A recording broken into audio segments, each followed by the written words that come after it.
Екінші есеп, есептеңіз. Бірінші амал азайту жақшаның ішіндегі, екінші амал жақшаның сыртындағы көбейту, үшінші амал бөлу және төртінші амал қосу. Бірінші амалды орындайық.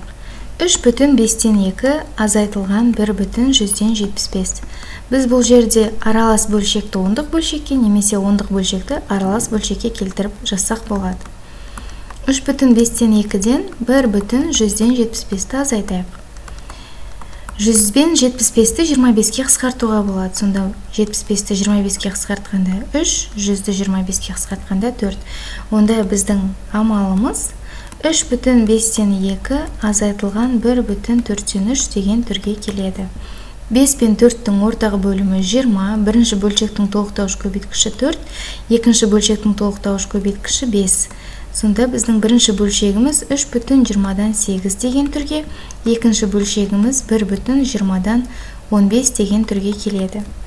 Енді біз көріп тұрмыз, бірінші бөлшектің алымы екінші бөлшектің алымынан кіші. Демек, біз 1/ін бірінші бөлшектің бөлшегіне береміз, яғни 2 болады.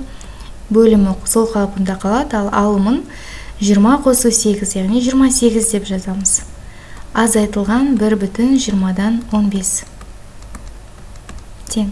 Бүтіндерді азайтсақ 1 болады, ортақ бөлім орында қалады. 28-ден 15-ті азайтсақ 13. Енді екінші амалды орындайық. Екінші амалда осы шыққан санды 1/3-2-ге көбейту керек. 1/20-дан 13 көбейтілген 1/3-2. Біз бұлай аралас бөлшек түрінде көбейте алмаймыз. Бөлшектерді бұрыс бөлшекке айналдыру керек. Демек, 20-дан 20-ны бірге көбейтеміз 20, оған 13-ті қосамыз 33. Осындай бөлшектер бұрыс бөлшек деп аталады, яғни алымы бөлімінен үлкен. Көбейтеміз, екінші бөлшекті де бұрыс бөлшекке айналдырамыз, ол 3-тен 5 болады.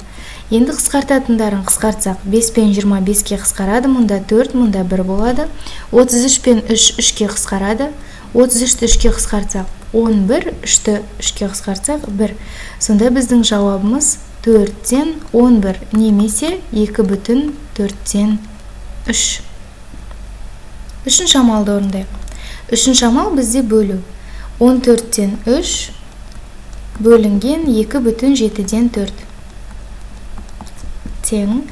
Бірінші бөлшекті сол күйі жазамыз, бөлу амалы орында қалады. Екінші бөлшекті бұрыс бөлшекке айналдырамыз.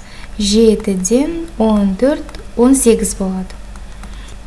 Әрі қарай 14-тен 3 бөлу амалын көбейту деп жазып, екінші бөлшекті керісінше жазамыз, яғни 18-ден 7 деп жазамыз. Сонда қысқаратындарын қысқартсақ, 7 мен 14 7-ке қысқарады, мұнда 2, мұнда 1. 3 пен 18 3-ке қысқарады, мұнда 6, мұнда 1. Сонда жауабында 12-ден 1 шығады. Төртінші амал. Төртінші амалда біз екінші амалда шыққан бөлшекке үшінші амалда шыққан бөлшекті қосамыз. Яғни 2/4-тен 3 қосылған 12-ден 1.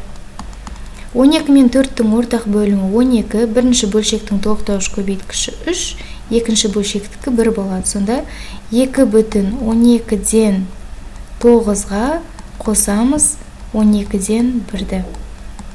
2/12-ден 10 шығады.